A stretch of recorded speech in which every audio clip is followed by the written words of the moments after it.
por ser el acompañamiento y el apoyo académico que proporcionan los docentes a cada uno de los alumnos durante todo el proceso de su formación, mediante una atención más personalizada.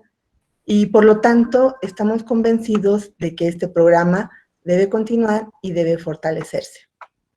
Sin embargo, es obvio que durante este periodo de confinamiento, las condiciones han cambiado para atender a nuestros estudiantes y el mejor recurso que hemos tenido, sin duda, ha sido el uso de las herramientas digitales, las TIC y las TAC, es decir, las tecnologías de la información y la comunicación y las tecnologías para el aprendizaje y el conocimiento.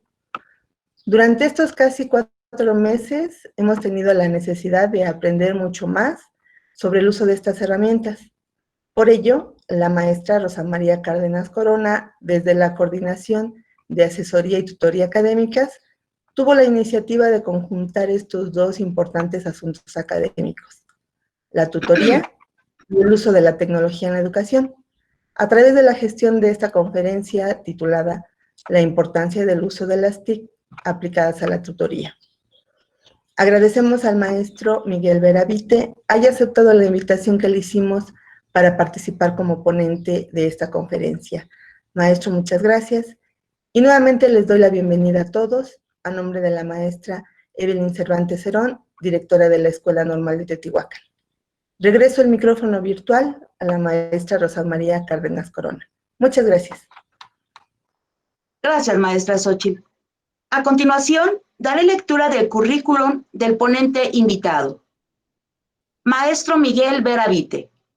Cuenta con 30 años de servicio, de los cuales 25 de ellos ha sido en educación superior.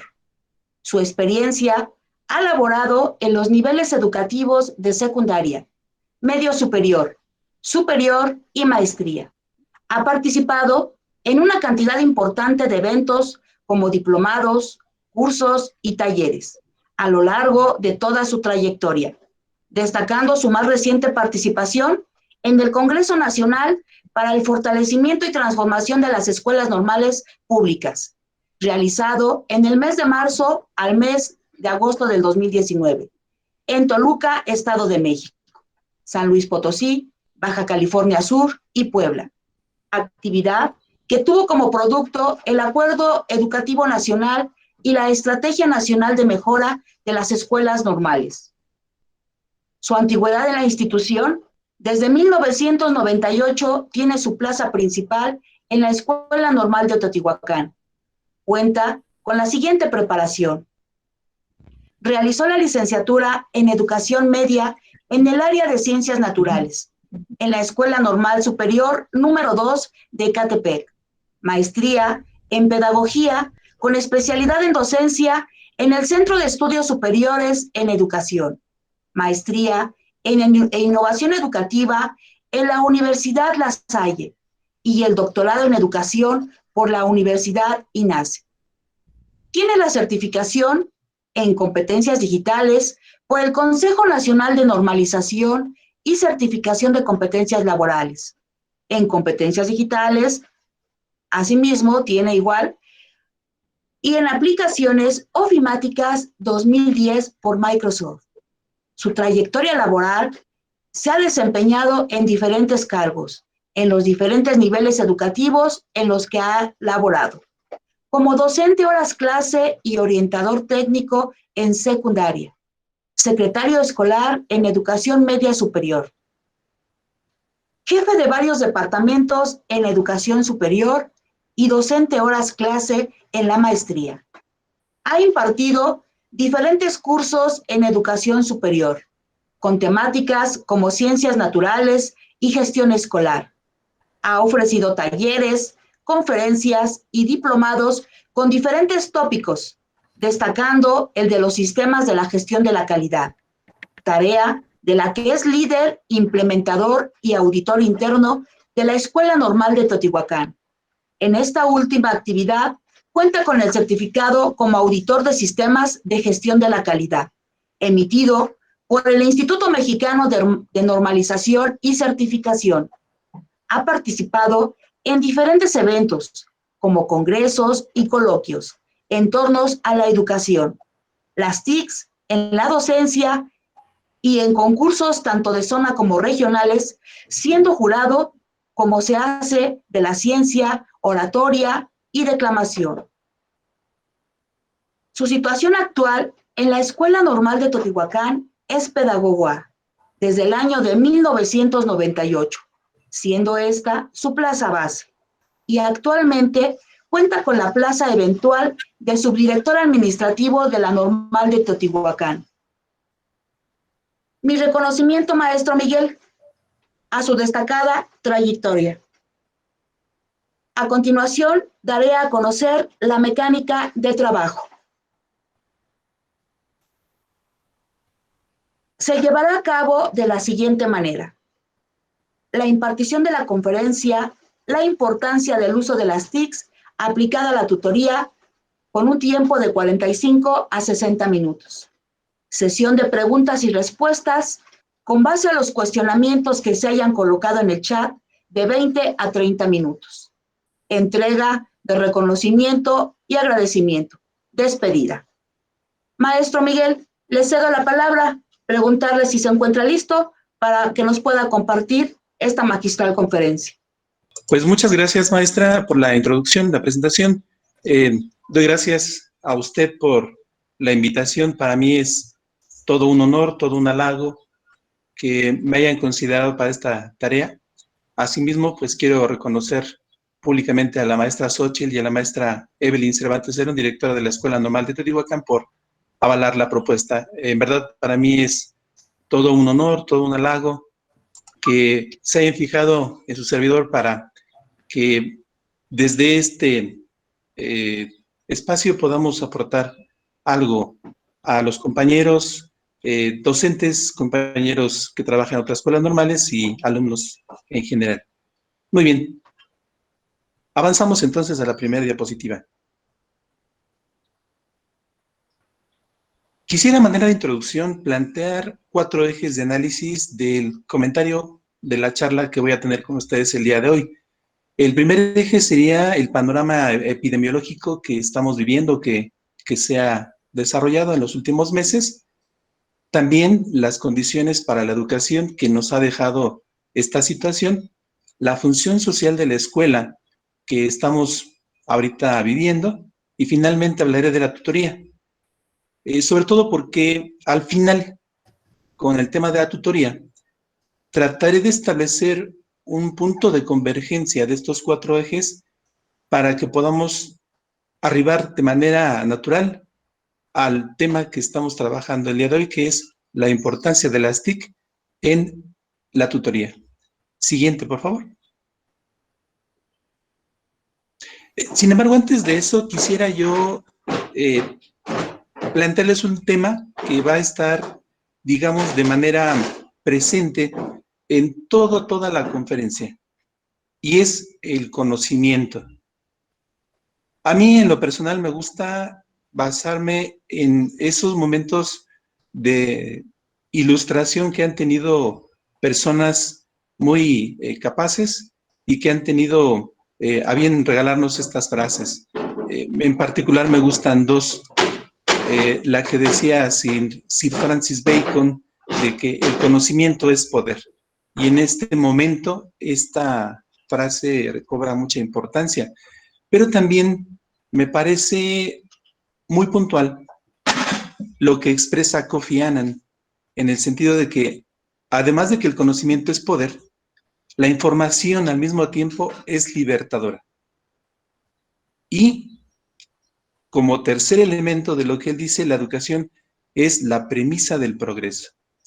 Luego, entonces, con este panorama introductorio, quisiera empezar a dejar el camino para que vayamos entendiendo esa importancia de la que vamos a hablar, pero sobre todo que vayamos también comprendiendo cómo este elemento está presente, y si nosotros logramos dejarlo en todas las actividades que hagamos, creo que podemos tener excelentes resultados. Siguiente, por favor. Comencemos entonces con el panorama epidemiológico. Y aquí voy a darles el primer ejemplo de cómo es importante tener información. Ahí se aparecen tres, digamos, denominaciones para el virus que nos está ahorita asolando. Así se le llamó primero, coronavirus 2019, porque precisamente en ese año se descubrió. N de nuevo, CO de corona y virus. El siguiente, que es el SARS-CoV-2, así se denomina al virus. Hay personas que erróneamente han querido manejarlos de manera indistinta, sin embargo no es correcto. SARS-CoV-2 es el virus y COVID-19 es la enfermedad provocada por este virus. Luego entonces, cuando una persona se hace un diagnóstico, se detecta si tiene COVID, es decir, la enfermedad.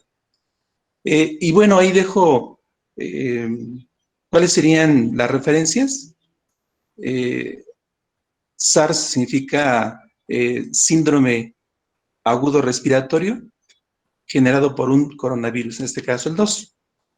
Y quise empezar con este tema porque nos impacta mucho, pero la razón por la cual nos impacta mucho es porque es altamente contagioso. La siguiente, por favor. Y veamos cómo es que ha ido evolucionando para entender la dimensión de ese problema. Tan solo el 8 de diciembre del año pasado se registró el primer caso en China. Para el 30 de enero, es decir, estamos hablando 2 meses después, ya se había detectado un total de 7,818 casos de COVID en 18 países. Es decir, en 2 meses, este virus traspasó las fronteras chinas y se empezó a diseminar en diferentes países, 18 en total. Para el 11 de marzo, es decir, 2 meses y un poco más, la Organización Mundial de la Salud declaró que este problema se había convertido en una pandemia.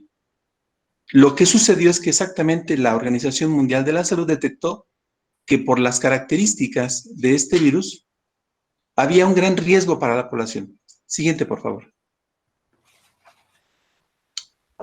Para el 29 de febrero se registra la enfermedad por primera vez en territorio mexicano, es decir, tan solo 3 meses después estábamos ya con el problema en nuestro país. Aquí quiero acotar que la Organización Mundial de la Salud emite esta alerta de pandemia, preocupada principalmente por países como México, que no tienen todo un sistema de salud tan elaborado, tan preparado para este tipo de situaciones. Y la intención de hacer ese anuncio tuvo precisamente que países como México tuvieran la capacidad de responder de alguna manera. Y vean, entonces, el 29 de febrero se registra el primer caso. Para el 21 de marzo, en este país se registran las primeras muertes. Y 3 meses después, es decir, más o menos en estas fechas, tenemos un total de 35,000 personas fallecidas. Y esto se debe, ya ocupamos los primeros lugares en muertes, y se debe precisamente a lo que la Organización Mundial de la Salud decía, que estos países no tienen la estructura organizativa para poder manejar este tipo de problemas. La siguiente, por favor. Y los datos más recientes son los siguientes. Al 14 de julio hay más de 320,000 casos acumulados en México. Y en el mundo son más de 13 millones los casos. Siguiente, por favor. Para el 18 de julio son 580,000 las personas que han muerto en todo el mundo. Y aquí estoy haciendo mucho énfasis en la peligrosidad del virus. Si ustedes recordarán, hemos pasado por otro tipo de, no pandemias, sino de epidemias, como la del SARS, la del MERS, o bien la H1N1. En estos casos, las epidemias se pudieron controlar. Y bueno, no solamente se controlaron, sino que además los seres humanos logramos la inmunidad. En esta ocasión, la inmunidad que el cuerpo humano pudiera realizar no es una opción. Siguiente, por favor. Y es que, a diferencia de los que mencioné del SARS, MERS, H1N1, este virus no solamente causa problemas en las vías respiratorias, sino que además se ha descubierto, sobre todo a partir de las autopsias que se lograron hacer en Italia, se ha descubierto que tiene una enzima en su capa protectora que hace que se pueda adherir, por ejemplo, a los tejidos de los pulmones, de los intestinos y del hígado. Una vez que el virus se ha adherido a esas paredes, empieza a infectarlos y los empieza a llenar de tumores que terminan por hacer crítica la situación y la persona finalmente muere. Y este problema se agrava cuando las personas padecen, por ejemplo, diabetes, hipertensión o algún problema relacionado. En la actualidad no hay vacuna, hay tratamientos. Tratamientos como que, por ejemplo, se ha extraído sangre de las personas que se han recuperado, se han estudios y se han aplicado a otras personas con la finalidad que desarrollen también anticuerpos. Y algunos medicamentos, pero en realidad no hay ninguna vacuna.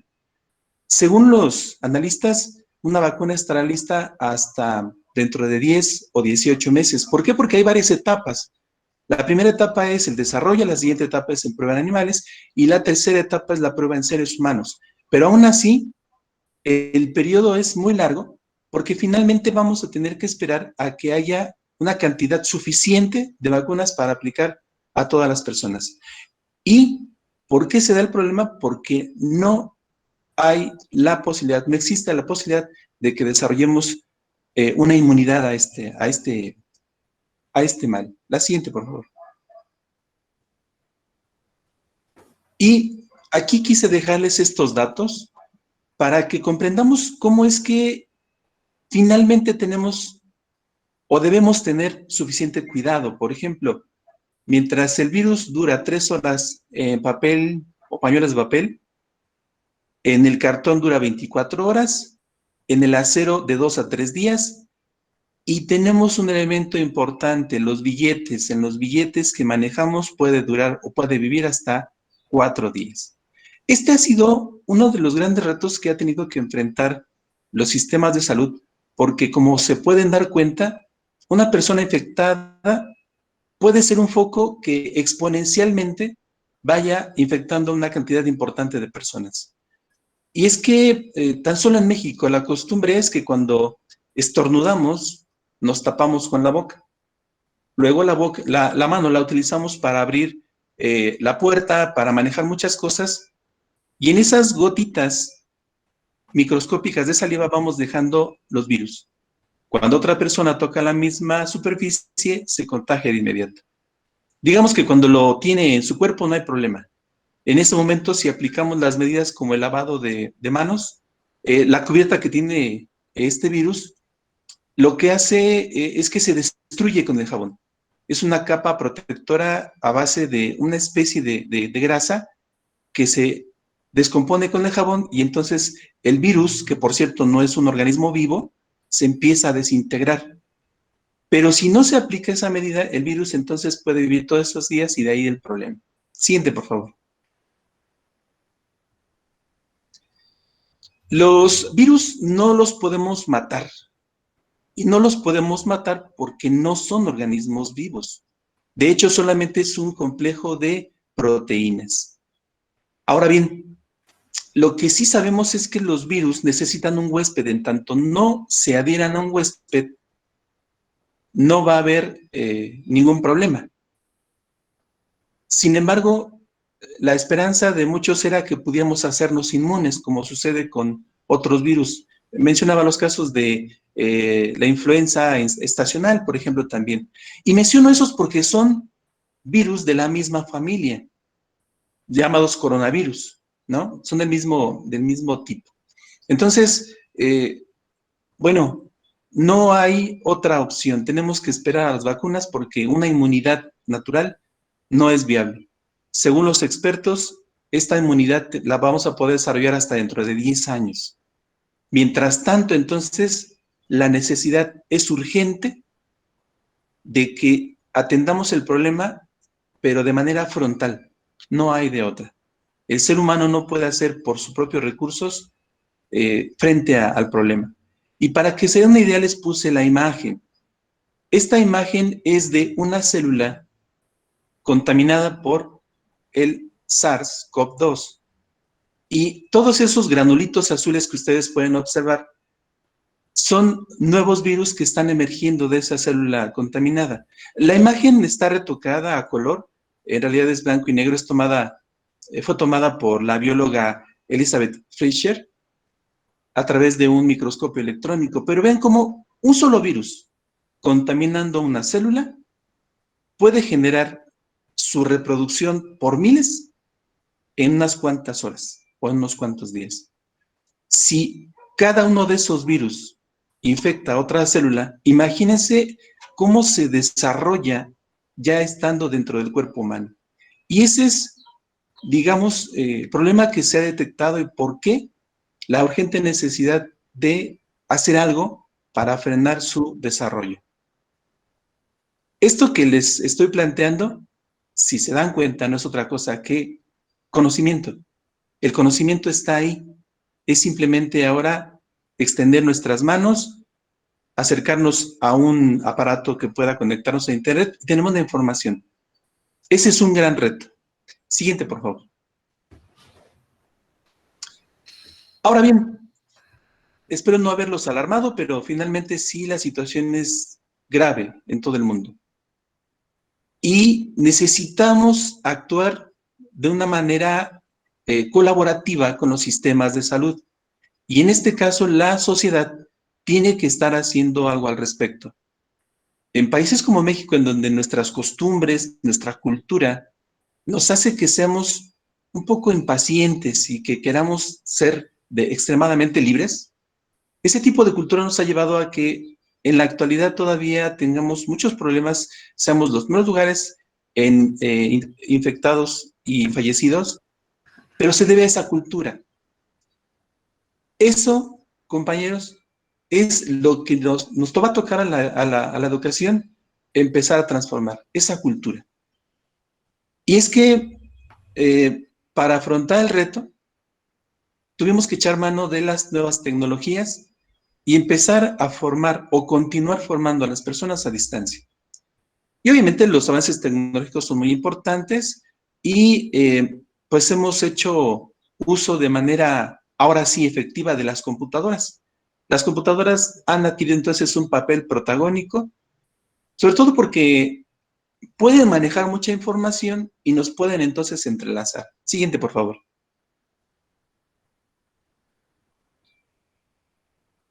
Aquí, uno de los elementos que las computadoras nos pudieron aportar es la posibilidad de la interactividad. Es decir, pudimos no solamente dirigirnos a nuestros alumnos de manera en línea, sino de manera virtual, sino que también pudimos esperar de ellos respuestas. Esta interacción fue fundamental. Y eso fue lo que también de alguna manera contribuyó a que el resultado pues fuera bueno en términos generales. Porque, pues como sabemos, podemos comunicarnos con las personas a través de los teléfonos.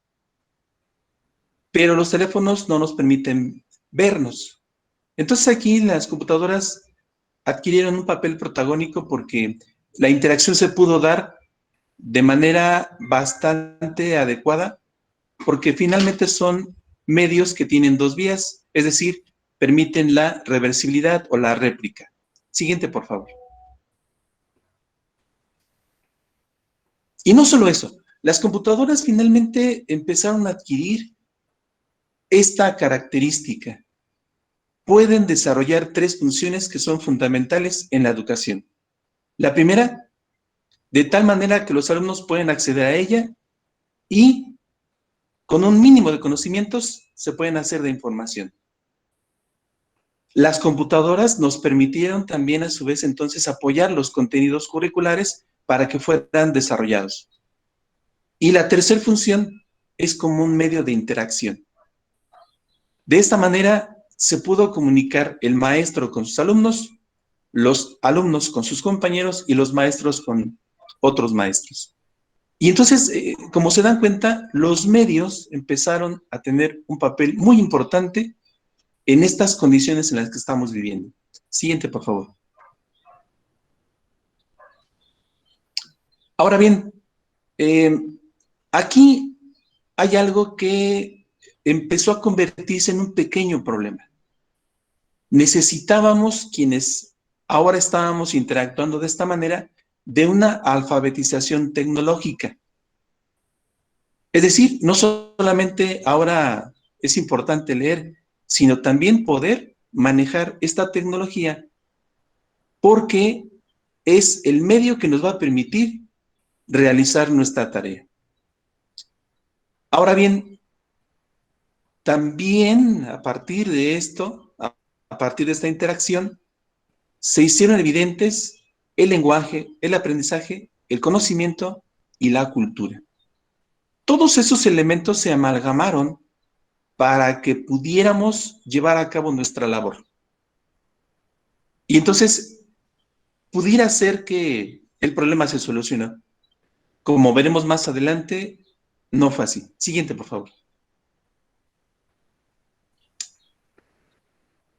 Ahora, para los alumnos, también esto significó un reto, porque no solamente los maestros tuvimos que empezar a hacer uso de los conocimientos extensos o pocos en cuanto al uso de las TIC, también los alumnos.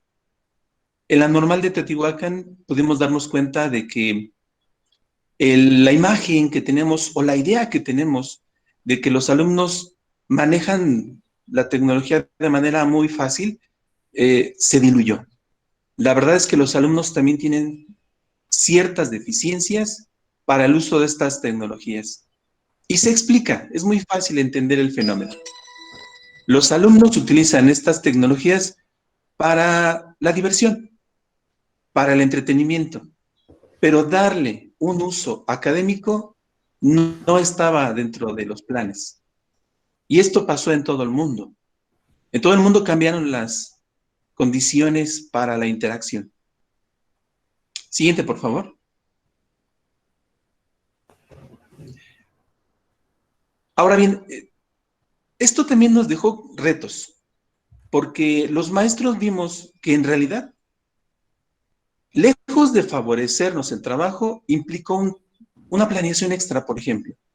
Implicó la revisión de los trabajos y la entrega de manera inmediata o la más próxima para que pudieran completarse los procesos también de acreditación. Esto nos lleva a que entonces tanto docentes como alumnos manejemos la información y no nos perdamos en Internet, en ese mar tan extenso. Debemos saber navegar. Ya hablaba yo entonces de esas competencias, de ese lenguaje que debemos ahora desarrollar. Y ahora debemos desarrollar también una sociedad del conocimiento. Conocimiento al que todos podemos tener acceso. Para los maestros también hay un reto. No podemos ahora plantear ideas que no sean verídicas. Así como nosotros tenemos acceso a la información, los alumnos también. Y está a su alcance. Está al alcance de su celular, está al alcance de una tableta, de la televisión, hoy más que nunca, y de las computadoras. Luego, entonces no podemos decir mentiras. La verdad tiene que ser el elemento que nos permita tener la confianza de con quienes trabajamos. Ese es todo un reto.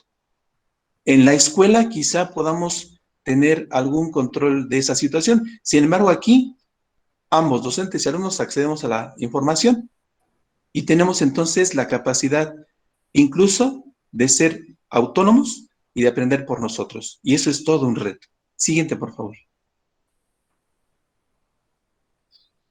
Entonces, este panorama, más que preocuparnos, nos debe llevar a que nos integremos.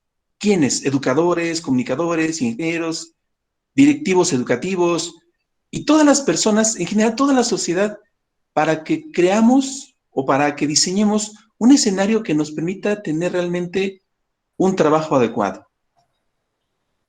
esta tecnología nos ha servido para comunicarnos, nos ha servido para interactuar, pero por las experiencias que he tenido, no ha sido lo suficientemente provechosa porque no tenemos la cultura, no tenemos los conocimientos a los que hacía mención al inicio de esta charla. Entonces tendremos que acceder a ellos, pero de manera inmediata y de manera autónoma. Siguiente, por favor. Estamos hablando de un cambio de paradigma. Hay compañeros que en alguna ocasión los escuché decir que, bueno, para su edad ya no le interesaba aprender este tipo sobre este tipo de tecnologías, sobre este tipo de prácticas. Sin embargo, tenemos que romper con ese paradigma porque en la actualidad nos exige, si queremos realizar un trabajo adecuado en la docencia, manejar estos nuevos lenguajes, crear espacios en donde no están nuestros alumnos. Decía el doctor Eduardo Mercado Cruz, y el hecho de que no estemos no quiere decir que no aprendamos, porque pareciera que esa es la imagen. Si no estoy en la escuela no aprendo. No, no es cierto. Aquí también podemos aprender, pero para poder aprender necesitamos aprender a ser autónomos, a ser autodidactas, incluso en el último de los casos. Crear ambientes que los alumnos sientan que realmente están aprendiendo y darles esa sensación. Es decir, estamos diseñando, tenemos que diseñar toda una metodología diferente para lograr el aprendizaje. Siguiente, por favor. En ese sentido, en la actualidad también hay un concepto que es muy importante. Y esto me va a permitir empezarme a introducir en la tutoría. Y es la motivación. Quiero platicarles que en la Escuela Normal de Teotihuacán empezamos a vivir un fenómeno muy especial. Más adelante lo voy a tocar, pero de manera introductoria. Empezamos a ver que la brecha digital se abrió, se expandió. Aquellos alumnos que finalmente no lograron acceder a estos medios, me refiero a Internet y a un aparato para poderse conectar, se les acabó el mundo y algunos prácticamente estaban desertando. Entonces, nuevamente el maestro recobra ese papel que hace mucho tiempo tuvo, en el sentido de que debe motivar al alumno, de manera virtual, a distancia, pero debe seguirlo motivando para que continúe. ¿Por qué? Porque muchos alumnos se sienten solos, aunque en realidad el alumno nunca está solo, ¿no? Finalmente tiene el sistema, tiene todos los elementos alrededor, pero como no está con sus compañeros, como no está con los maestros, se siente solo. Y a veces esa situación los lleva a que no quieran ejercer el autodidactismo o el autoestudio. Pero entonces, aquí el papel del maestro nuevamente vuelve a cobrar relevancia. El maestro necesita estar con el alumno para motivarlo, para apoyarle en ese trance y en esa reconfiguración de su sistema de aprendizaje. Siguiente, por favor.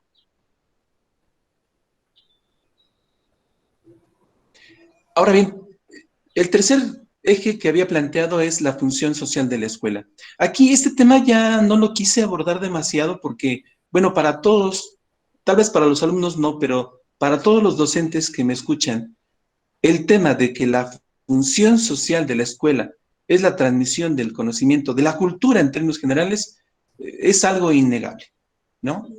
A la escuela le corresponde hacer esa transmisión del conocimiento.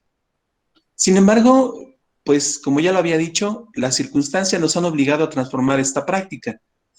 Y la verdad, nos ha dejado ver las condiciones reales en las que operamos. Siguiente, por favor.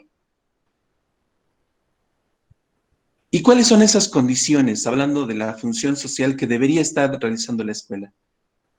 La realidad es que este panorama o esta situación que estamos viviendo nos permitió darnos cuenta que muchos docentes desconocen o no dominan las tecnologías. He de decirles que en mi experiencia una gran cantidad de compañeros en la normal de Teotihuacán ya hacían uso de recursos como plataformas educativas o otros espacios virtuales para aplicación de exámenes, para intercambio de información, etc. Es decir, ya lo estábamos trabajando. Sin embargo, esta condición del trabajo virtual, del trabajo a distancia, de la interacción con estos medios, no había sido puesta en práctica y no habíamos requerido de ella. La verdad es que nos vimos en el conflicto de que sí sabíamos, pero no la dominábamos. A eso me refiero. No habíamos tenido la necesidad. Y no es una cuestión propia de México, es de todo el mundo. Así nos vimos entonces, ¿no? Pero finalmente en nuestro país, esta fue nuestra realidad. Siguiente, por favor. Otra situación fue que increíblemente en la escuela nos comunicamos con nuestros alumnos, nos comunicamos con nuestros compañeros, nos comunicamos con nuestros pares. Sin embargo, esta forma de trabajo virtual a distancia implicó que tuviéramos la capacidad de comunicarnos efectivamente. Y la realidad fue que sí nos comunicamos, pero no efectivamente. Es decir, nuestro discurso muchas veces no es entendido. En la escuela, estando en el aula, bueno, repetimos 1, 2, 3, 4 veces la explicación, damos la explicación y el alumno finalmente termina comprendiendo. Pero aquí, en donde el tiempo para poder conectarse es poco, los recursos, el acceso a Internet es poco, eso no fue posible. Luego, entonces, debíamos aprovechar el tiempo de manera muy, muy efectiva. Y nos dimos cuenta que no sabemos comunicarnos. El mensaje que tratamos de transmitir no siempre es entendido. Increíblemente. Esa es una cuestión que no tendría que ser, sin embargo, se dio. Siguiente.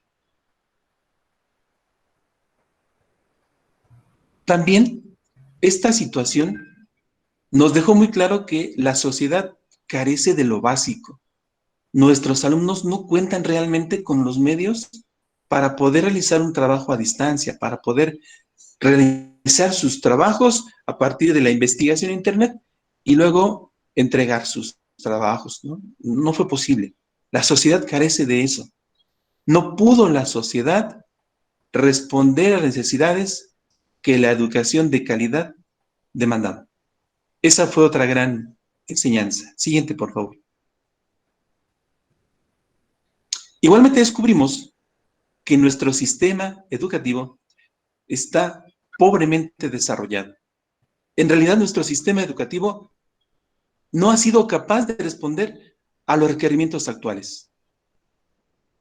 En las escuelas primarias, los maestros tienen un centro de cómputo y los niños realizan prácticas, pero que un niño entre 7 y 10 años esté frente a un ordenador no era una práctica común. No nos habíamos preparado para eso. Y no solo eso, no sabemos o no sabíamos hacer uso de esos recursos. Y lo más triste, muchos alumnos no tenían en casa cómo conectarse, cómo trabajar, y menos acceso a Internet. La sociedad, nuestro sistema educativo, en realidad no pudieron responder a las demandas. Siguiente, por favor. Y como hablamos de la función de la escuela, la función social de la escuela, en ese mismo orden de ideas, pues obviamente nos dimos cuenta que las escuelas carecen de lo necesario, carecen de la tecnología, de infraestructura y los recursos suficientes para responder de forma adecuada, para brindar una educación de calidad. Y lo digo porque, bueno, muchos maestros han visto la necesidad de invertir en una computadora personal o en una laptop y tienen el recurso. Pero si dejamos a eso a un lado, hoy que nos enfrentamos a un posible regreso en cuestión de 2 meses, las escuelas están viendo que no cuentan con lo necesario para poder realmente ofrecer un espacio adecuado para las personas. Si vimos que la enfermedad se contagia de una manera muy fácil, ¿no? Basta con que estemos juntos, con que alguien hable y lance gotitas de saliva con virus. Entonces las escuelas, eso nos da que las escuelas no tienen las condiciones para poder recibir a los alumnos. Los maestros, como quiera que sea, a nuestra edad quizá podemos tener la conciencia de lo que es la responsabilidad de cuidarnos, pero los niños que quieren estar cerca, que quieren jugar, para ellos es todo un problema. Y no se diga las aulas no son aptas para recibir a 40, 50 niños que todavía, situación que todavía vivimos en estas localidades, ¿no? Entonces, realmente las escuelas no cuentan ni con la tecnología, ni con la infraestructura, ni los recursos para responder realmente de manera efectiva a estas demandas sociales. Siguiente, por favor. Y debemos reconocerlo. El gobierno también ha mostrado la incompetencia o la incapacidad para favorecer o apoyar la educación del pueblo. ¿Cuánto no se ha dicho a través de la televisión tratando de hacer ese proceso de culturizar a las personas, de hacerles conciencia de que necesitamos permanecer en casa, salir lo menos posible y cuidarnos? Yo me he enterado de localidades en donde exigieron a las autoridades locales abrir bares, gimnasios, salones de baile y otros lugares de concentración. O sea, no fuimos capaces de soportar esta situación que estamos viviendo y lo que queríamos era continuar con nuestra vida normal. El gobierno hizo su labor, pero la verdad es que no tuvo resultados. Y he de comentarlo, se habló mucho en los medios. Nuestro presidente era el primero en no acatar las disposiciones. Él fue, a pesar de que ya estábamos en el confinamiento obligado, él seguía con sus reuniones, seguía juntándose, reuniéndose con la gente y no observaba las medidas necesarias para cuidarnos. Esto demuestra que finalmente este ejemplo no nos lleva a nada bueno. Entonces el gobierno también ha mostrado su incapacidad. Siguiente, por favor.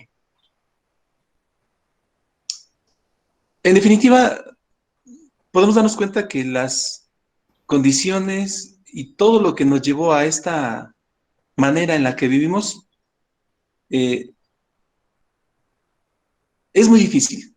Y la escuela no es suficiente para poder lograr lo que necesitamos. En el caso de que no atendamos las indicaciones, el problema se puede tornar más grave.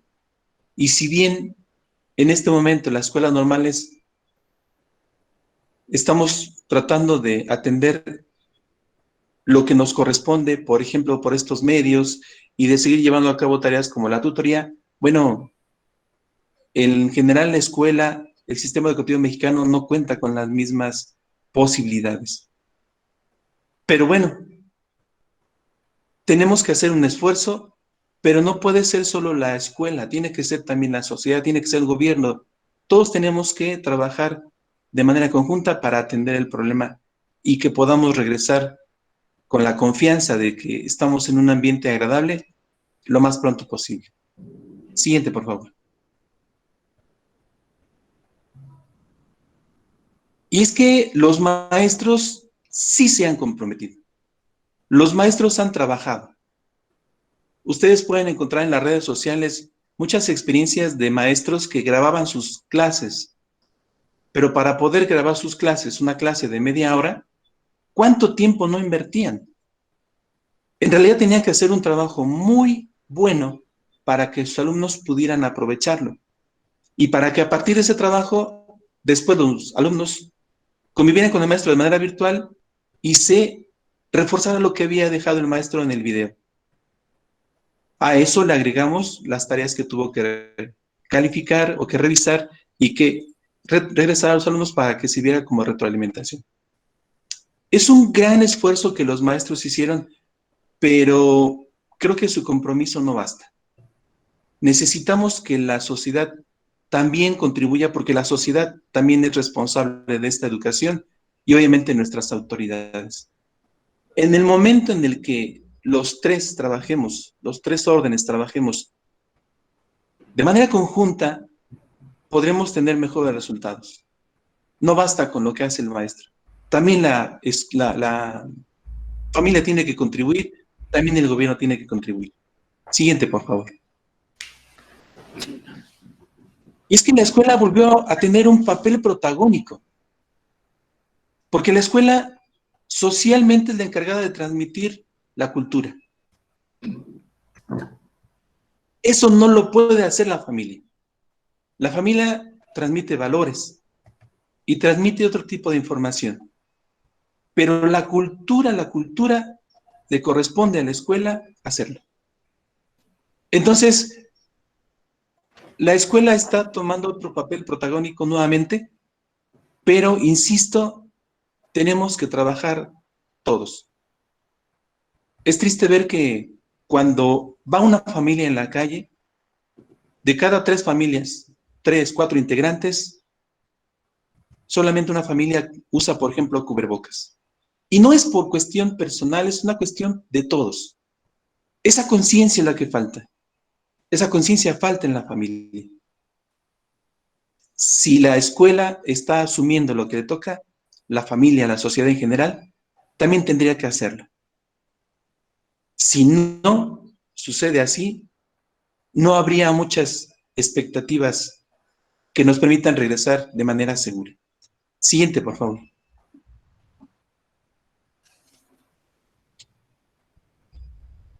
De esta manera lo resumiría.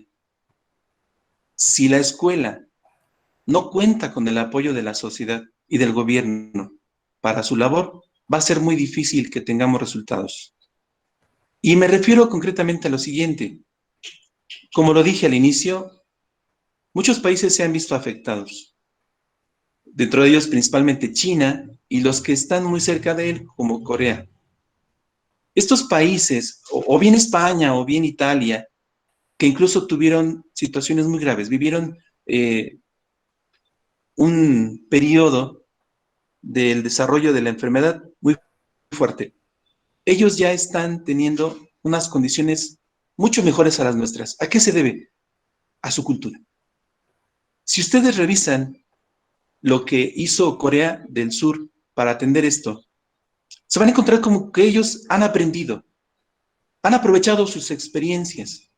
Por ejemplo, las epidemias como del SARS, MERS, H1N1, a ellos también les afectaron.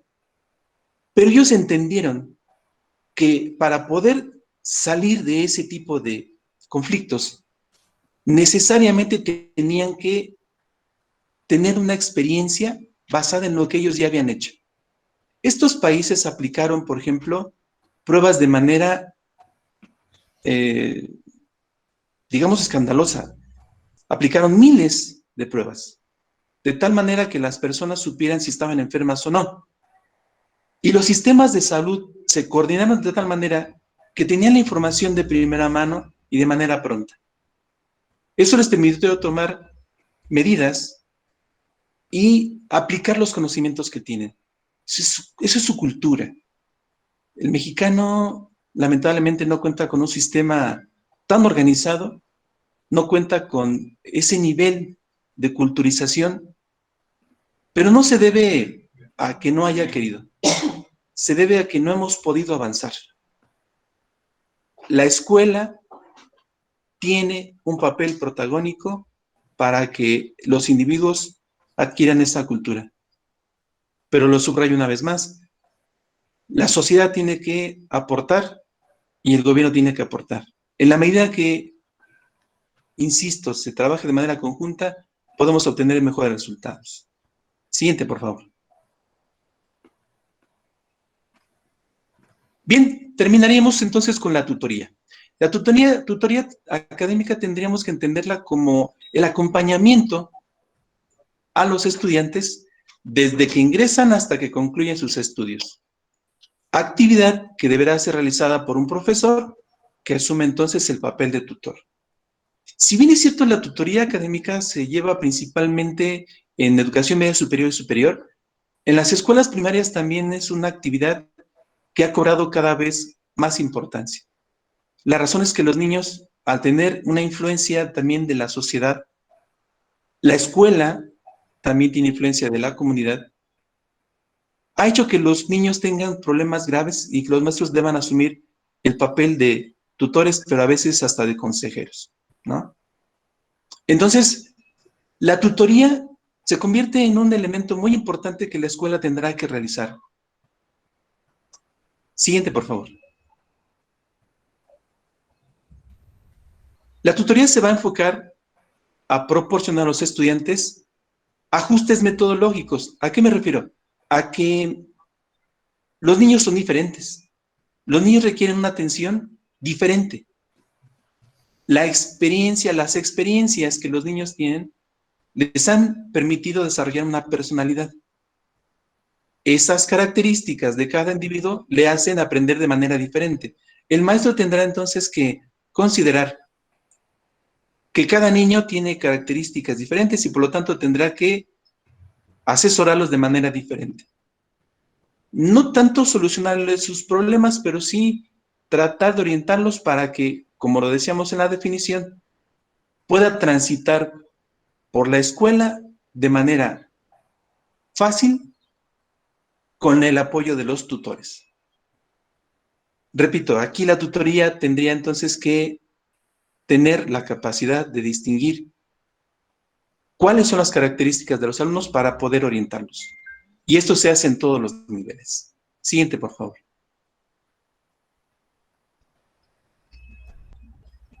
Ya lo decía, desde el nivel básico los maestros tienen que ser tutores, a veces consejeros, a veces realizan algunas actividades más. Y es que el objetivo es que los alumnos desarrollen un estudio eficiente. Una vez que se logra esto, podemos atender la deserción. Siguiente, por favor.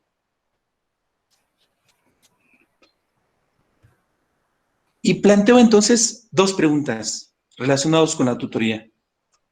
¿Cómo realizar la tutoría en las condiciones que estamos viviendo? ¿Cómo? De manera habitual, no creo que sea tan factible. Los niños están en su casa. Los padres no creo que quieran que los orientemos y les digan no le hagas caso a tu papá o eso que pasa en tu casa no es tan bueno. Entonces, esto es como una situación que debemos empezar a analizar. ¿Cómo realizar la tutoría en la actualidad, en estas condiciones? Y otra más. Si el docente quiere llevar a cabo la tutoría académica, ¿qué necesita? Siguiente, por favor. Desde mi perspectiva, el nuevo docente sí puede llevar a cabo esta tutoría académica, pero debe responder a estas exigencias del panorama post-covidiano. Este concepto lo retomo de discurso del maestro Edgar Alfonso Orozco Mendoza. Me parece muy adecuado. Estamos viendo unas condiciones posteriores al desarrollo del COVID-19. Luego, entonces, el maestro necesita tener los elementos para responder a este contexto. Para ello, obviamente, entonces, necesita dominar el uso de las TIC y de las TAC. Y entonces, aquí es donde vamos a empezar, o esperaría que ustedes empiecen a enlazar los elementos que hemos ido trabajando. Tenemos una situación difícil de afrontar de tipo epidemiológica. Hay una función de la escuela, hay unas condiciones para la escuela y el docente, si quiere desarrollar su tutoría académica, en estos momentos deberá dominar estas tecnologías. ¿Y cómo se pueden ir dar cuenta entonces? En este tema de la tutoría, en este tópico en particular de la tutoría, se está convergiendo todo. Los maestros tenemos esa labor, requerimos de conocer de esto, debemos continuar con esta labor de tutoría que es muy importante, pero entonces necesitamos dominar estas tecnologías. Siguiente, por favor. Y prácticamente cerraría yo entonces con esta expresión. La Escuela Normal de Teotihuacán reconoce la importancia del uso de las TIC aplicada a la tutoría, por todo lo dicho. Y nuevamente aquí entonces se hace presente el elemento conocimiento, el conocimiento. Compañeros, alumnos, compañeros, maestros, debemos tener el suficiente conocimiento para poder informar de manera precisa, de manera verídica. Necesitamos tener conocimientos en torno a las TIC, a las TAC, para poder llevar a cabo nuestra labor educativa que implica la tutoría. Y por eso la Normal de Teotihuacán, consciente de esta necesidad, preparó esta conferencia. ¿Cuál es el maestro? Siguiente. Espero que esta charla haya sido provechosa y que haya yo podido aportar algo a esta reflexión que debemos realizar los docentes, sobre todo con miras a un regreso próximo, y que vayamos entendiendo que si no se da, pues entonces requeriremos echar mano de las tecnologías para llevar a cabo nuestra labor de enseñanza, pero también de tutoría. Muchas gracias. Gracias a usted, maestro Miguel. Nuestra gratitud por compartir su conocimiento en este auditorio. Gracias nuevamente, maestro Miguel. También saludo con gusto al maestro Raúl Coello Mendoza, de la Escuela Normal de los Reyes, al maestro César Olvera, de la Escuela Normal de Tecámac, al maestro Mario Alejandro y al maestro Antonio Hernández, de la Escuela Normal de Amecameca. Gracias por acompañarnos, maestros.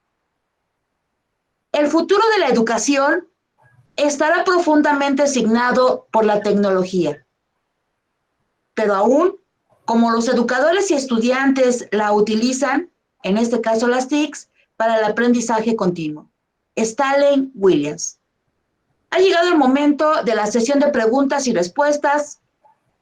Si alguien tuviera alguna duda, algún comentario, hacérmelo favor de colocar en el chat para que muy acertadamente el maestro Miguel pueda compartirnos.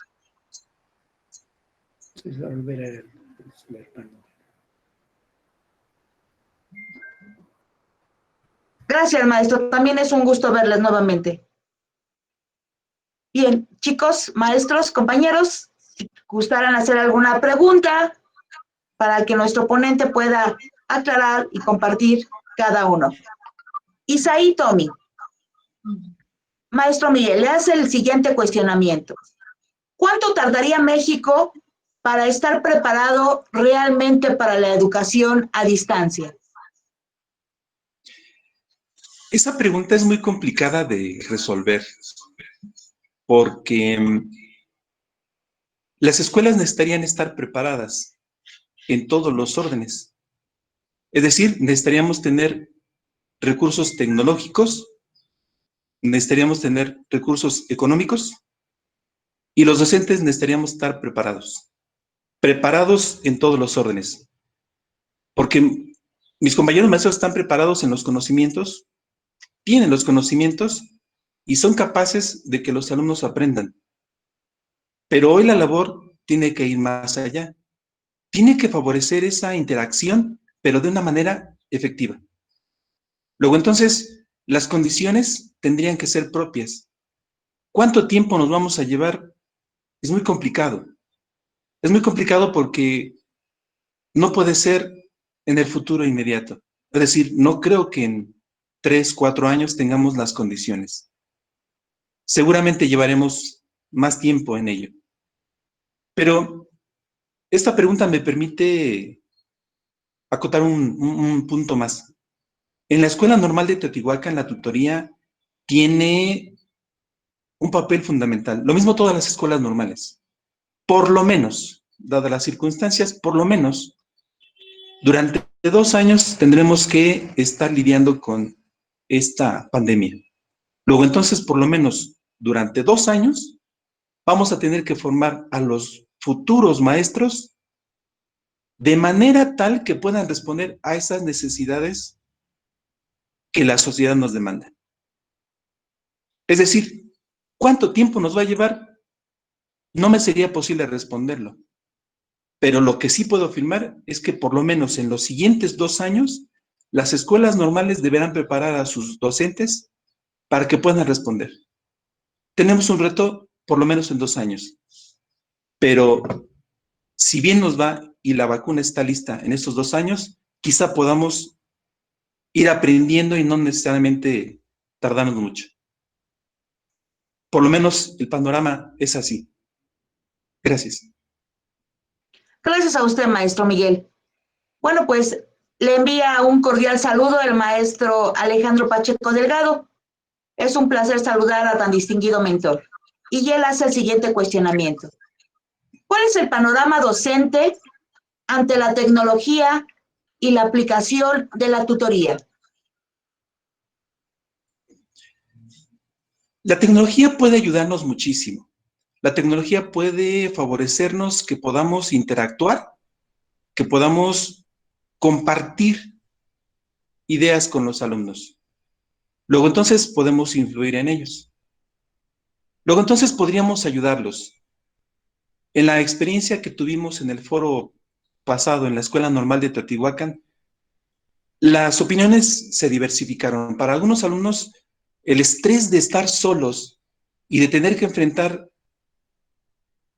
el leer y el expresar sus ideas fue todo un reto.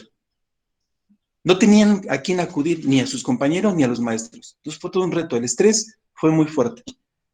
Pero por otro lado hubo alumnos que por el contrario se sintieron muy bien porque finalmente fueron autónomos.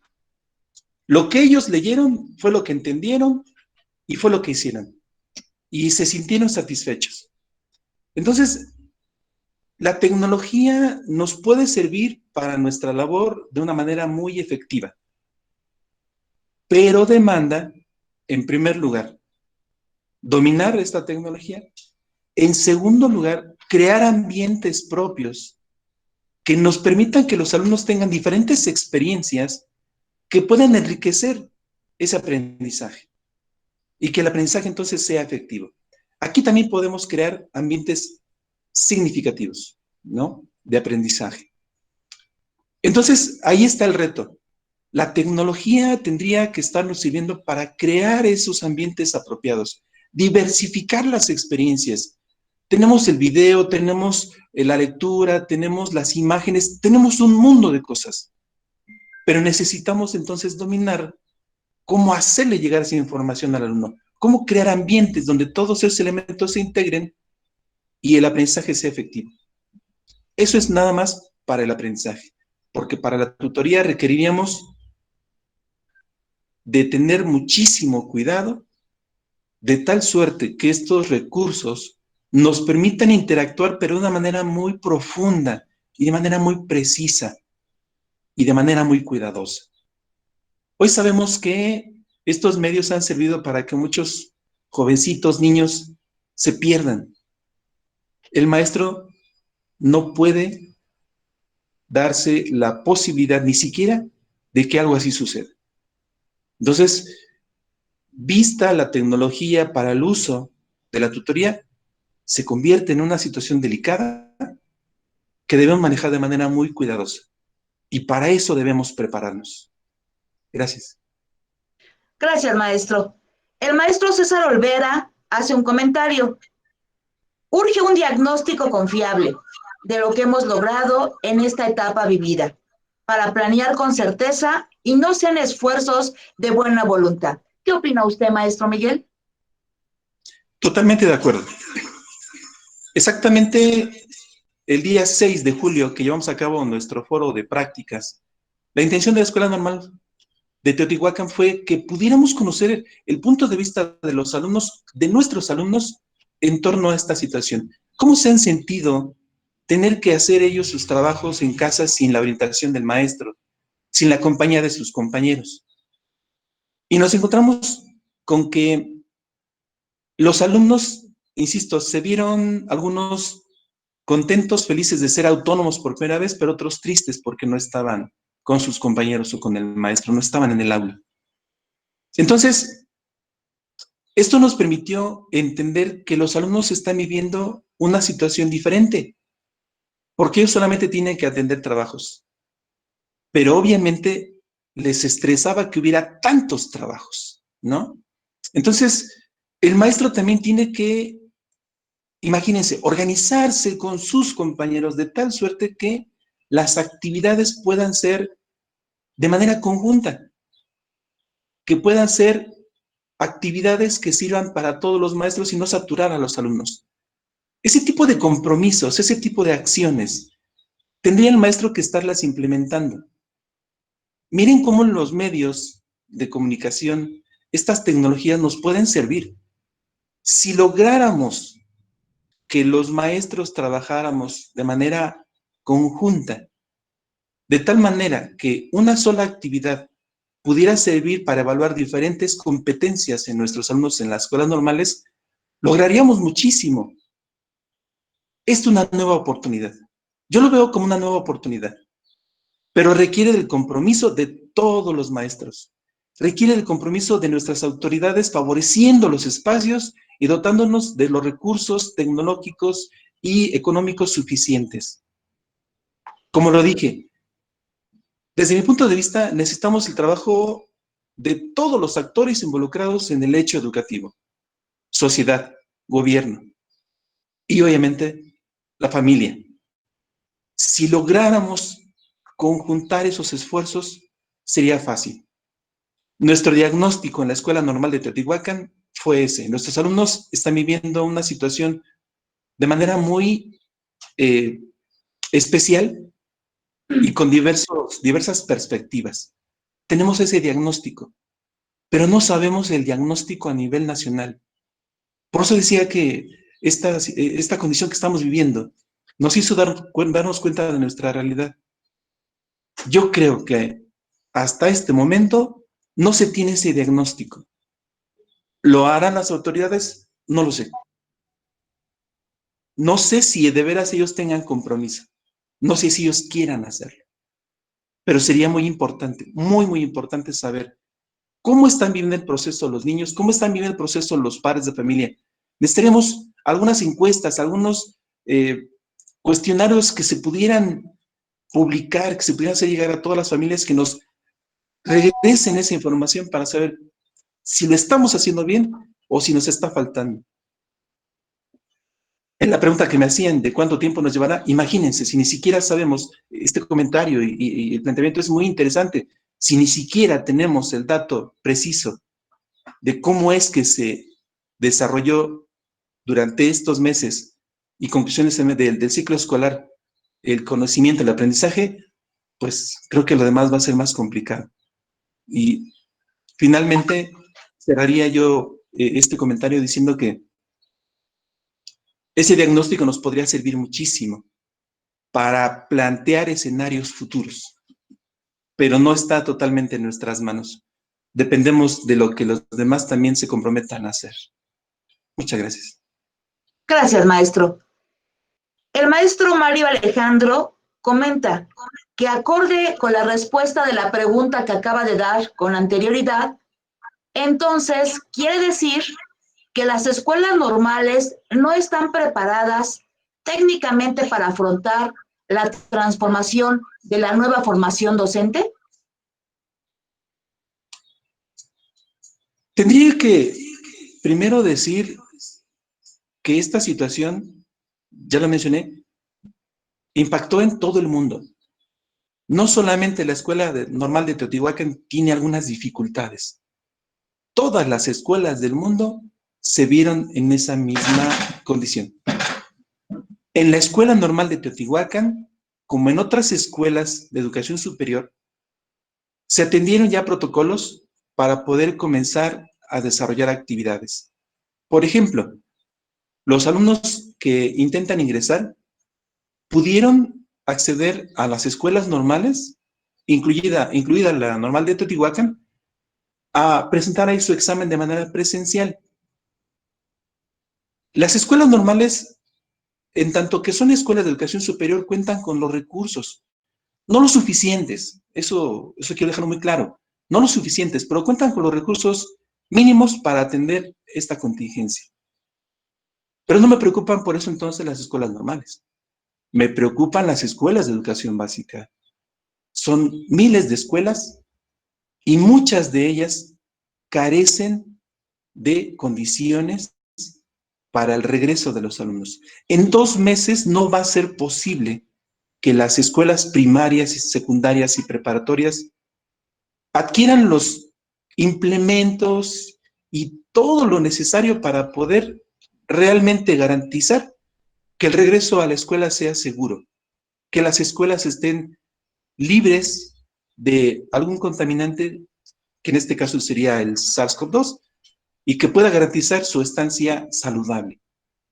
Las escuelas normales sí estamos preparadas en ese sentido. En cuanto a los maestros, las escuelas normales sí han adquirido herramientas tecnológicas, los maestros han desarrollado cursos, talleres en las mismas instituciones y tienen la preparación. Ya lo mencionaba, en la Escuela Normal de Teotihuacán ya tiene tiempo que los compañeros empezaron a implementar cursos en plataformas, ya sea para exactamente desarrollar sus cursos o para virtualmente desarrollar exámenes. Entonces la Escuela Normal, como muchas otras escuelas, está avanzando en ese sentido. Pero más que las escuelas normales, me preocupan, insisto, las escuelas de educación básica, porque no tienen estas condiciones. Gracias. Muy bien. Araceli Jiménez pregunta, ¿cómo ser un buen tutor pese a la distancia? ¿Cómo ser un buen tutor? Si nos apegamos a lo que planteaba yo como definición, en el sentido de que el tutor acompaña al alumno desde que ingresa hasta que termina, un buen tutor tendría entonces que estar al pendiente. Un tutor tendría entonces que tener la sensibilidad y la capacidad para identificar esas características de cada uno de sus alumnos. Esas características que lo hacen único, que lo hacen un sujeto que aprende de manera diferente. Si se dan cuenta, entonces es una labor muy difícil, porque habría que estar atendiendo a cada uno de los alumnos. Y en las escuelas de educación básica tenemos más de 40, en algunas más de 50. ¿Cómo hacerle para identificar las características de 50 pequeños? Sus intereses, sus gustos, sus aficiones. Es muy complicado. Sin embargo, para ser un buen tutor tendríamos que implementar estrategias que nos permitieran identificarlas. Y una vez identificadas, ver su forma de aprender, acompañarlos durante todo el trayecto. Con una orientación, con un apoyo, con una palabra de aliento, o incluso para resolverle dudas que tenga de diferentes materias. En la actualidad es complicado. La tecnología nos permite la interacción, pero de manera muy limitada. Yo, por ejemplo, sé que cuando a un alumno me le acerco y con el simple hecho de tocarlo en el hombro, le estoy transmitiendo parte de esas emociones, de esas sensaciones, y le doy confianza. Este medio no nos lo permite. Luego entonces se complica todavía más el panorama. Si un docente quiere ser un buen tutor, tendría que aprender a manejar esta tecnología de una manera más completa para poder ser un buen tutor y de estar de manera atenta a todas las necesidades de los alumnos. Si podemos regresar y establecer una casi normalidad, podríamos continuar con esa labor. Desde esta óptica, desde estas circunstancias, se complica, pero no es imposible. Y para ser un buen tutor, habría que buscar las estrategias adecuadas. Gracias. Bien. El maestro Mario comenta, entonces también es necesario apuntar que las escuelas normales públicas del Estado de México deben apuntar nuevamente a la capacitación y rehabilitación de los cuerpos de tutoría y docentes en general. Entonces, es más que nada la transformación del docente formador de las escuelas normales públicas del Estado de México. Ya lo había usted comentado, no sé si quisiera puntualizar algo más respecto a Nada más ello, que, o te pregunto. sí, solo quisiera contar un par de ideas. Y es que en las escuelas normales esto lo hemos entendido. Hemos entendido que la actualización y la capacitación son dos pilares fundamentales para que un docente en la escuela normal haga su labor de manera adecuada. Y sí lo hemos atendido. Yo estaría seguro de que en las escuelas normales del Estado de México, escuelas normales públicas, hacemos básicamente lo mismo. Y un elemento que me permite afirmarlo es el sistema de gestión de la calidad, en donde se está revisando que los maestros respondan de manera efectiva a los planteamientos que exigen al enfoque que tiene cada una de las asignaturas y cursos. Y para responder a ello necesitamos estar actualizados y capacitados.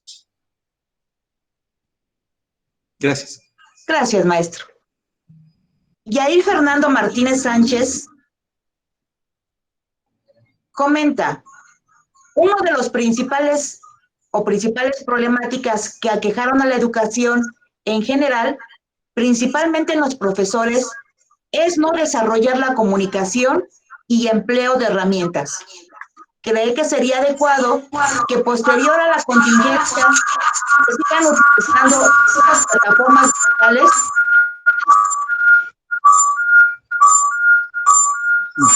¿Son tan amables de apagar sus micrófonos, el auditorio asistente, por favor? La pregunta es, ¿cree que sería adecuado que posterior a la contingencia se sigan utilizando estas plataformas digitales para que así los docentes estén preparados para enfrentar una situación similar a futuro y no dejar al lado la importancia de las herramientas digitales? Definitivamente. Las autoridades educativas ya lanzaron un, digamos, ordenamiento. Y ese ordenamiento es que vamos a regresar a las escuelas, pero en cuanto se detecten casos de COVID-19, la escuela volverá a cerrarse. Es decir, debemos estar preparados a seguir trabajando de esta manera, a distancia y de forma virtual. Luego entonces debemos seguirnos preparando. Luego entonces los recursos que estamos utilizando seguirán vigentes. Y necesitamos aprender a manejarlos de manera más eficiente. Las plataformas que hoy utilizamos, los recursos que hoy utilizamos, van a ser ya un común.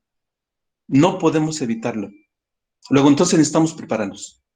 Si hoy ya los utilizamos, desde mi punto de vista, vamos a continuar utilizándolos. Yo no sé si la tecnología sea capaz de soportar a miles de individuos conectados al mismo tiempo, porque cuando las escuelas primarias tengan que dejar otra vez las aulas y regresar a casa, tendrá que suceder. Al parecer, y por lo que he leído,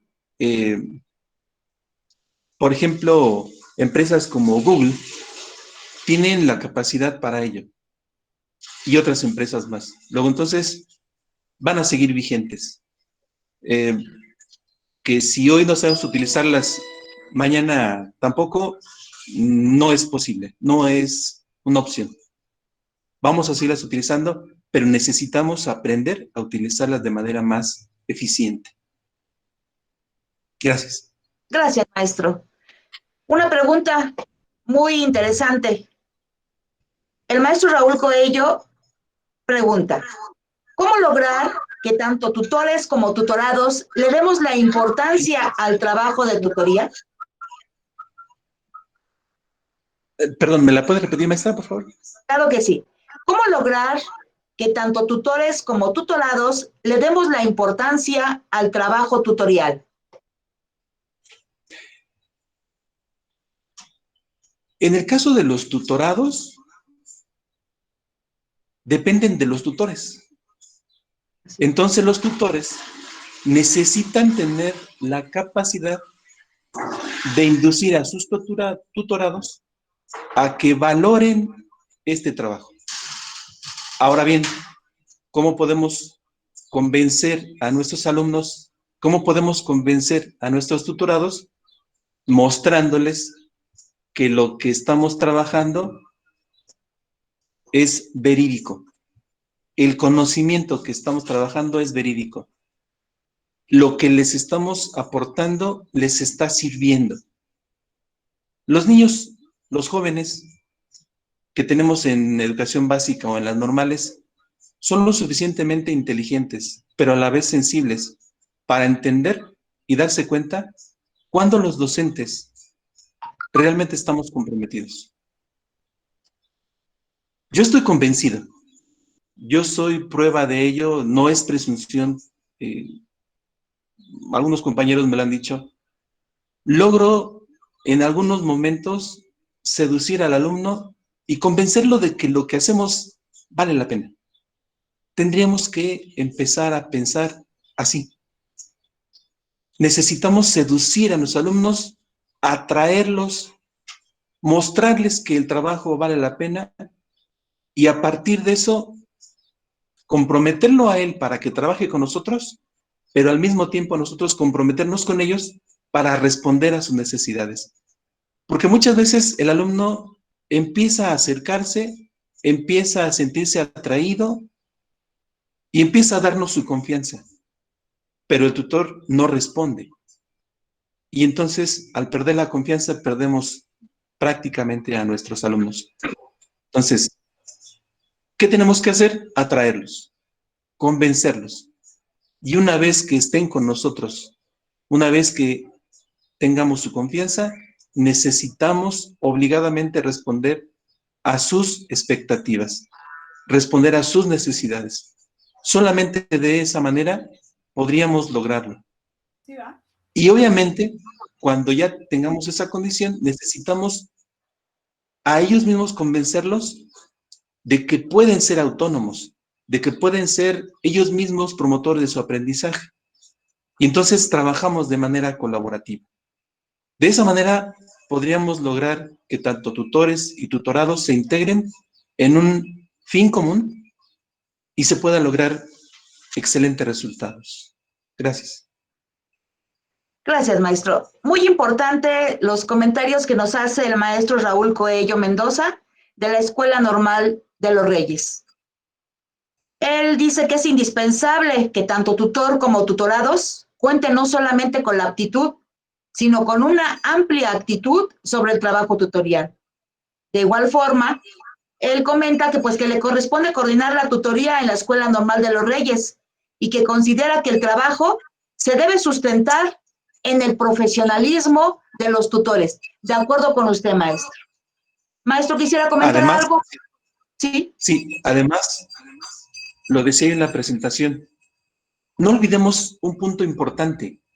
Los alumnos, por su naturaleza, no les resulta atractiva la escuela. Luego, entonces, ¿qué requieren? De una motivación. Y es el punto central de la labor del tutor, la motivación. Efectivamente, necesitamos comprometernos porque necesitamos motivarlos. Increíblemente, yo es una verdad que tuve que darme cuenta después de ciertos años de trabajo. Aún en la escuela normal, no hay el 100% de alumnos que esté a gusto en la escuela. A pesar de su mayoría de edad, muchos jóvenes necesitan seguir siendo motivados. Y ese es el papel del maestro, desde mi punto de vista. La motivación que el maestro le da al alumno puede ser fundamental para que el alumno transite y logre sus metas de terminar una carrera. Pero, pues es compromiso, entonces, del maestro para motivarlo y respuesta al alumno que se motive. Gracias. Muy bien. Pues para cerrar este bloque de preguntas y respuestas, Yaret Sánchez pregunta, ¿qué estrategias o uso de TICs se pueden implementar para lograr un buen trabajo entre tutores y tutorados ante la situación que vivimos? Los recursos los tenemos. Como lo dije en la presentación, tenemos las TIC y las TAC para poder interactuar. Ahora bien, ¿cómo hacerle para que lo que yo preparo tenga impacto? No hay otro camino más que crear ambientes de aprendizaje diversos, atractivos y significativos para el alumno. Si yo solamente les digo, jóvenes, les dejo la lectura, lo comentamos y me hacen su resumen, en realidad no estamos aprovechando estos recursos. ¿Qué estrategia sugeriría yo? Diversificar las experiencias. Podemos aprovechar una página en donde hay un video, podemos aprovechar otro portal en donde haya una actividad como un rompecabezas, podemos aplicar un examen, en fin. Creo que si yo dijera cuáles, estaría sujetándome solamente a mi capacidad para poder implementar. Pero los maestros creo que podrían dar muchísimas ideas y los alumnos también.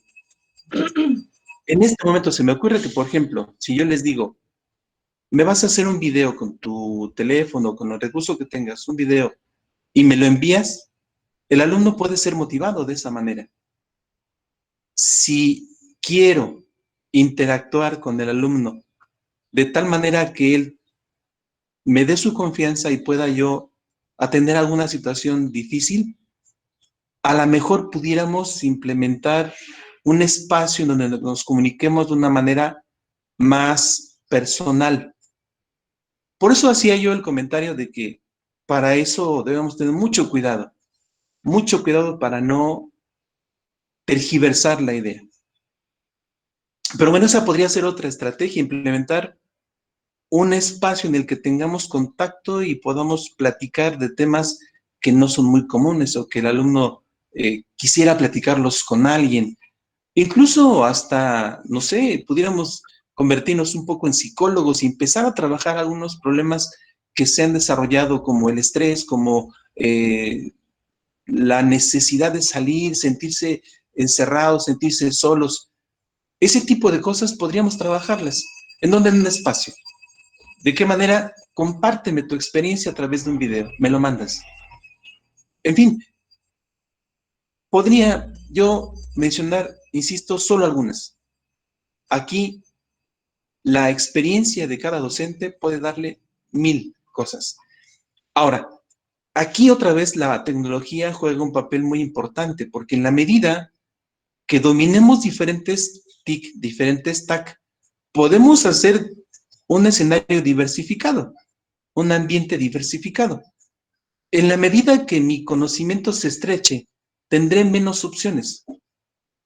Luego, entonces, dependerá nuevamente del conocimiento, nuevamente del dominio que el docente tenga para poder hacer ambientes amplios, diversificados, interesantes, atractivos y que sirvan para que la interacción se dé de manera más efectiva.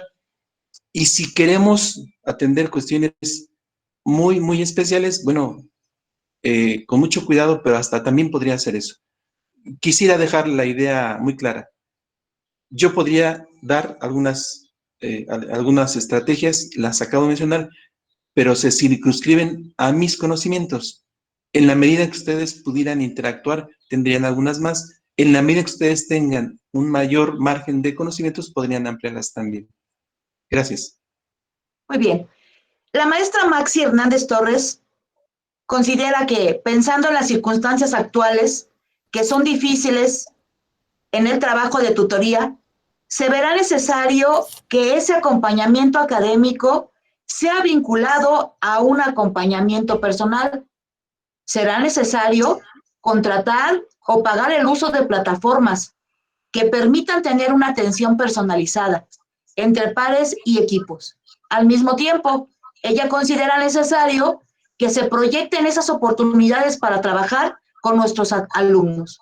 Por lo tanto, como tutores, ella está de acuerdo que debemos de empezar a un diagnóstico. ¿Qué opina usted, maestro, respecto a las plataformas, que ha sido un problema de repente para nosotros para poder manejar y poder bajar de manera acertada esos conocimientos a nuestros alumnos? Mire, contestaría con dos ideas. La primera, tenemos a nuestro alcance recursos que son gratuitos, son limitados, eso es muy cierto, pero ese margen de límite que nos dan los recursos gratuitos, podemos aprovecharlos. La clave estaría en aprovecharlos y sacarles todo el jugo que podamos, exprimirlos hasta donde más se pueda, cuando no hay recursos. Ahora bien, a eso me refería cuando decía que las escuelas necesitamos no solamente equipamiento, sino también recursos económicos. Escuelas como la Universidad Nacional Autónoma de México cuentan con Moodle. Escuelas como el TEC de Monterrey cuentan con Blackboard, que es una de las mejores plataformas educativas. Pero ellos tienen los recursos para poder pagarlo. Las escuelas normales no nos podemos comparar. Las escuelas de educación básica, menos. Luego, entonces, ese panorama, en esas dos ideas, tratando de juntarlas, ese panorama en la realidad nos deja muy poco margen de trabajo. Tendríamos que estar utilizando entonces recursos gratuitos y avenirnos con eso. Se puede. ¿Nos va a limitar? Sí, pero sí se puede.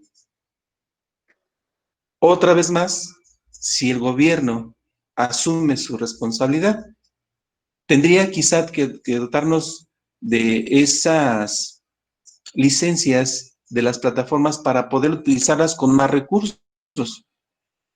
Pero entonces depende definitivamente de la voluntad del gobierno, porque las escuelas lamentablemente no lo tienen. Y entonces, quisiera dejarlo claro, son esas dos ideas. Por un lado, tenemos las gratuitas, y por otro lado, si queremos hacernos de ellas, necesitamos recursos. Si la sociedad no apoya, tendrá que ser el gobierno. Y veo ahí una dificultad para poder aprovecharlas de manera adecuada. Gracias. Muy bien. Tania García, de segundo de Leaes, pregunta: ¿cree que con el uso de las tecnologías y las estrategias que nuestros profesores han implementado en este periodo de confinamiento, hemos adquirido conocimientos significativos comparado con los de nuestras clases presenciales? Lo abordaba yo en la presentación y hace un rato también. El día 6 de julio, como producto del foro, al menos en la experiencia que tuve y compartiendo con algunos compañeros, las respuestas se diversificaron. Hay jóvenes que perciben que no aprendieron, porque no hubo la interacción con el maestro, con los compañeros, no hubo el trabajo que se entregó y se retroalimentó, etcétera, etcétera, ¿no? Pero al mismo tiempo hubo compañeros que dijeron, maestro, en la medida en que yo me vi forzado a tener que atender mi lectura, mi resumen y a tener que resolver mis problemas, me vi en una condición de autonomía que la verdad estoy fascinado. Eso son aprendizajes. En la medida en que el sujeto hace un ejercicio de autorreflexión, en ese momento el alumno, el sujeto, es capaz de decir, estoy aprendiendo, me falta aprender. Como bien lo decía el doctor Eduardo Mercado Cruz, es cuestión de una percepción de cada quien. Los alumnos, al no estar en la escuela, decía el doctor Eduardo, perciben que no están aprendiendo, porque no hay esa interacción. Sin embargo, yo puedo decir que sí hubo aprendizaje, porque, por ejemplo, mis alumnos del curso que imparto, les apliqué un examen en línea y el resultado fue de un más de un 80% de efectividad de temas y conceptos y otras cosas que no habíamos trabajado en el aula. Eso me da a entender que sí existe la posibilidad del aprendizaje. El resultado del 80%, si bien no es excelente, es muy bueno. Para no haberlo experimentado antes, para tener que haber implementado esas acciones y para haber enfrentado un examen y resolverlo de esa manera, a partir de lo trabajado de manera a distancia, de manera virtual, el resultado para mí fue bueno. Bueno en esos términos, nada más bueno. Y sí hubo aprendizajes. Claro. Me da la impresión de que el doctor Eduardo Mercado tiene mucha razón. Es cuestión de percepciones. Pero aquí yo acotaría con los resultados. Tengo elementos para decir que sí hay aprendizaje. Pero también depende entonces de lo que cada uno de nosotros perciba. Y nuevamente entra en juego la tutoría. Los maestros tendríamos que estarles haciendo sentir a los alumnos, aunque sea a través de este medio, que sí está aprendiendo. Necesitaríamos hacerlos que reflexionen hacia ellos mismos, que hagan un ejercicio de autorreflexión para ver dónde estaban en cuanto a conocimientos y dónde están ahora. Tengo la seguridad de que podrían darse cuenta de que sí ha habido un avance, de que sí ha habido una transformación y por lo tanto sí ha habido aprendizaje y se ha logrado con estas condiciones. Gracias. A usted, maestro. Y bueno, pues continúan los comentarios muy enriquecedores por parte del maestro Raúl. Él comenta que, y lo dejo aquí en la mesa con la maestra So, que posiblemente lo ideal es que el propio tutorado buscara el acercamiento al tutor de su elección basado en la empatía y en el reconocimiento del profesionalismo del tutor. Bueno, pues es una muy buena sugerencia, maestra Xochitl, ¿verdad? Y bueno, pues también el maestro Mario Alejandro Pacheco Delgado nos recomienda a la pregunta o los comentarios que nos hacía la maestra Maxi, la plataforma Microsoft Teams. Él dice que es muy amigable y está en Office 365. Las escuelas pueden acceder a ellas por mínimos costos y prevén un ambiente virtual integral. Pues muchas gracias por compartirnos, maestro Mario Alejandro y maestro Raúl. Le agradezco los muy buenos comentarios hacia mi persona. Maestro Miguel, pues si no hubiera algún otro comentario que usted quisiera hacernos con esta última participación y comentarios de los compañeros asistentes, le agradecemos. Pues, Ajá. Sí, maestro. Sí, solo quisiera agradecerles a quienes están presentes, a los maestros, maestro Raúl, maestro Mario, el doctor Antonio, el maestro César, compañeros que conozco de hace algún tiempo y con quienes hemos compartido parte de estas inquietudes y parte de estas ideas. Y como se pudieron dar cuenta, los maestros son muy inquietos, les gusta andar buscando cómo resolver este tipo de situaciones y asumir retos. Les agradezco que hayan estado acá y reconozco que sus comentarios en lo personal también me enriquecen. Y efectivamente, como dice el maestro Mario, hay muchos recursos y muchos son amigables. Por ejemplo, yo me he dado la tarea de buscar plataformas y algunas son muy accesibles, nos plantean escenarios o nos muestran todos los elementos de manera muy sencilla, el entorno es muy amigable, los entornos son muy amigables, pero son limitadas. Entonces, sí, hay muchos recursos. Y yo lo decía, en la medida en que podamos hacer un trabajo colaborativo, sociedad, maestros y gobierno, vamos a mejorar esto. Si aprovechamos las tecnologías para que los maestros, como en este espacio, podamos compartir nuestras experiencias y conocimientos, vamos a hacer de este un país mejor preparado, con una mayor cultura, y seguro vamos a tener mejores resultados. Las normales llevan la voz cantante, porque son quienes preparan a los futuros docentes. Y entonces creo que el compromiso todavía es mayor. Y de ahí mi planteamiento de que tenemos mucho por hacer. Y con eso, pues creo que podría yo cerrar estos comentarios. Gracias. A usted, maestro Miguel. Bueno, pues los muy buenos comentarios hacia su persona, maestro, siguen.